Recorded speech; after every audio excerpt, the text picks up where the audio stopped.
Hello, everyone. Thank you so much for taking time out of your day to come hear me speak. And thank you to Authoright and the London Book Fair for having me. I'm honored to be here to talk to you all today. My name is Patrick Brown. I'm Director of Community for Goodreads. Just to get a sense of what the crowd's like, how many of the people in the crowd right now are authors? Okay, great. And how many people here are Goodreads members? All right. And of those, how many are Goodreads author members? If you don't know what I'm talking about, that's okay. We'll get to that in a bit. Excellent. For those of you who maybe are not aware of us, we're the world's largest site for readers and book recommendations. We're based in the US in San Francisco. And this is really our first foray here into the UK. So I'm excited to talk about sort of broadly what's happening in the world of books in terms of discovery. And what I mean by discovery is how people find out about your book and make the decision to read it. To do that, I'm going to talk at first about a couple of broad trends in the industry, and then I'm going to get into more specifically how you might be able to use Goodreads to reach readers.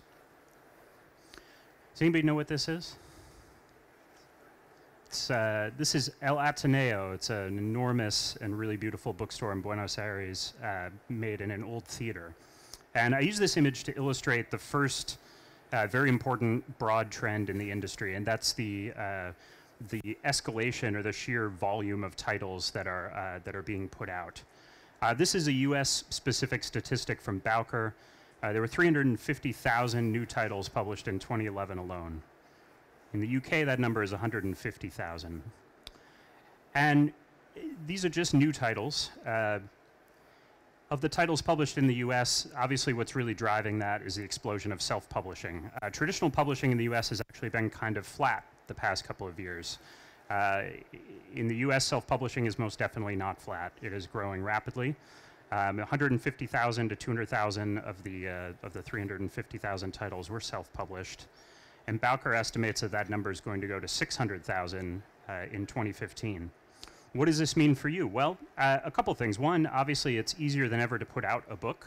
Just to get it out into the marketplace is no longer a significant challenge. Publishing a good book and having people discover it, that still remains quite a large challenge.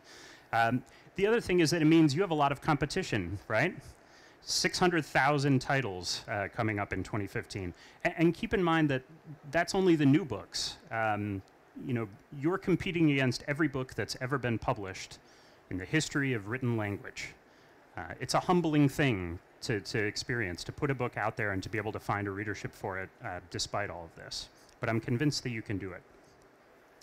The other big trend that's really impacting discovery and really making things harder for you as an author is the move towards selling books more online.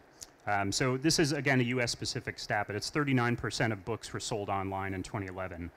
And obviously what's really driving this is the move to purchasing ebooks, that those are bought on a device or bought online. They tend not to be bought in a physical store. And why is this important for discovery?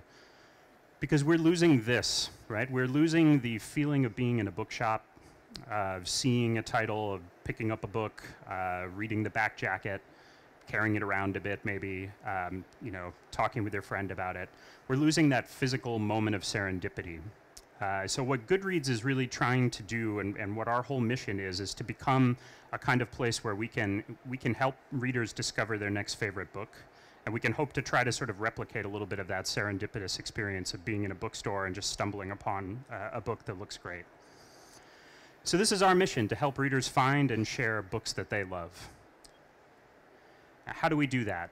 We really believe that the primary way that people find books and decide to read them is with a recommendation. Obviously, the best recommendations are recommendations from friends, and that's really sort of the whole core behind what Goodreads is all about.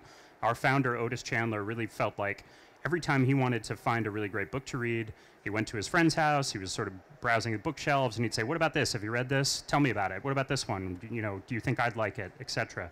That all the books that he had really ended up loving in his life, he found out about through friends. So he wanted to build a site where you could see what your friends are reading and essentially get recommendations from them and then give them recommendations back. We also have an aspect of the site that you can ask the sort of greater Goodreads community for a recommendation. So you're sort of crowdsourcing or using the wisdom of crowds to find a great book to read.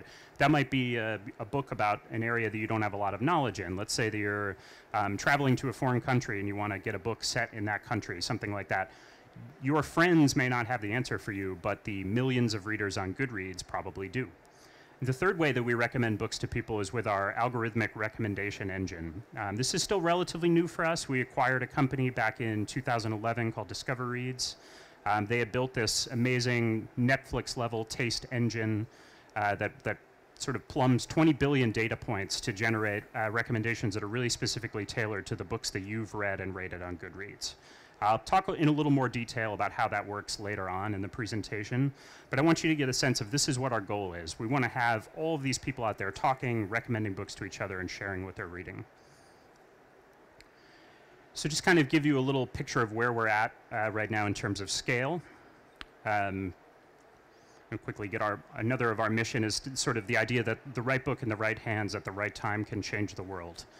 That's really driven me throughout my entire career. I was a bookseller before I came to Goodreads, and I always felt that what got me excited about coming to work was the moment when I could give a book to somebody and just know that they were going to love it, that it was the right book for them at that moment.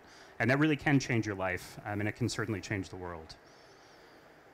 We're now at 17 million members. That's up from 6.5 million at the end of 2011. We've more than doubled in size in 2012, and we're experiencing great growth still.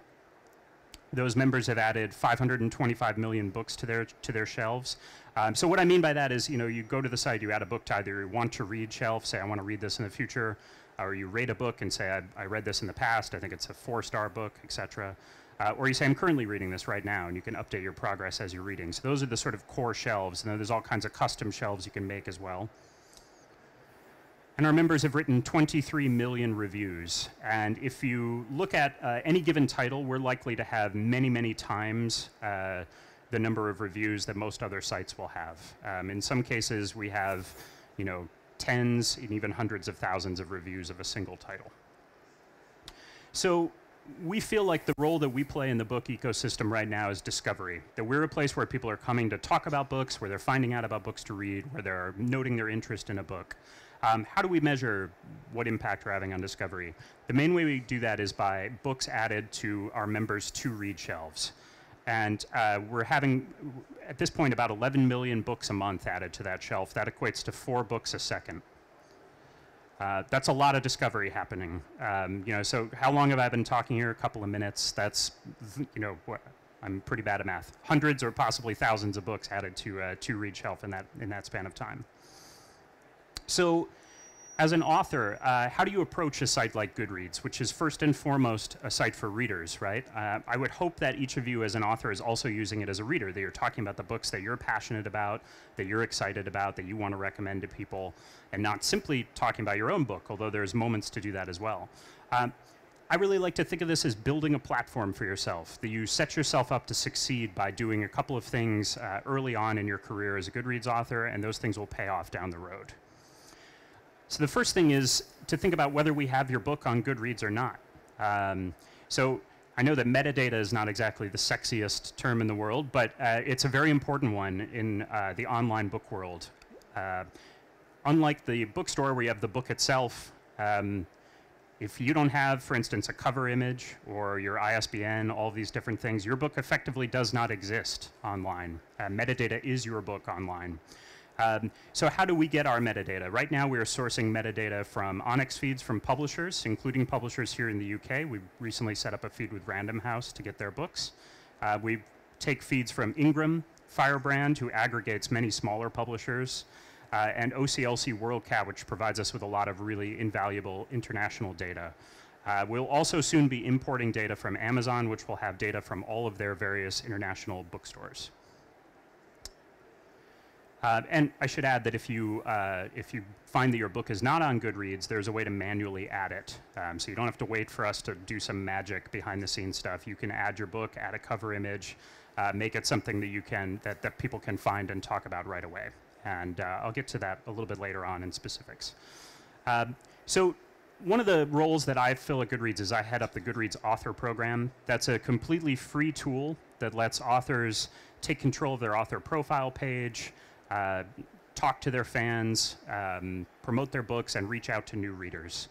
These are just a few of the authors we have on the site. We have everybody from James Patterson, who I believe is still the top-selling author in the world, E.L. James, who certainly has been the top-selling author of the last couple of years, all the way down to people who are putting out their first book, doing it all themselves. Everyone is welcome on Goodreads. So a couple of tips. One, the first thing you want to do is really make your author profile stand out. You want to add a photo, preferably a good photo of yourself, one that you're happy with. This is going to be the first thing that people see when they land on your author page. Your nice smiling face. Something that says something about you as a writer. I like Hugh Howey's photo here, actually. I think it makes him look very sort of distinguished, very thoughtful guy. Looks like maybe he's in his drawing room or something. Very nice. I also recommend adding a good biography of yourself, just something that sort of says where you're coming from as an author, what your history is, what kind of books you write. Make sure your website is listed there. Make sure that your Twitter handle is listed there if you're on Twitter. If you're on Facebook, you can add a link to that as well. You want to make sure that anywhere where people can reach you, they can find out about on your Goodreads author profile. This is going to be your home for everything you're doing on Goodreads. You also have a unique opportunity as an author to add a blog to your profile. Regular reader members of Goodreads don't have that opportunity, and I highly encourage each of you, if you're not already writing a blog, to start one. You can start one on any of the sort of free blogging platforms that are out there, like WordPress, Blogger, Tumblr. We'll take a feed of any of those, an RSS feed, and import it so that every time you post to your blog, it'll automatically post to Goodreads. And that will show up in the feed for all of your fans and followers and friends. That's just basically amplifying the reach of everything that you're doing on your blog, and you don't have to duplicate any of the effort. I'm a big fan of not duplicating effort. That'll be a theme throughout.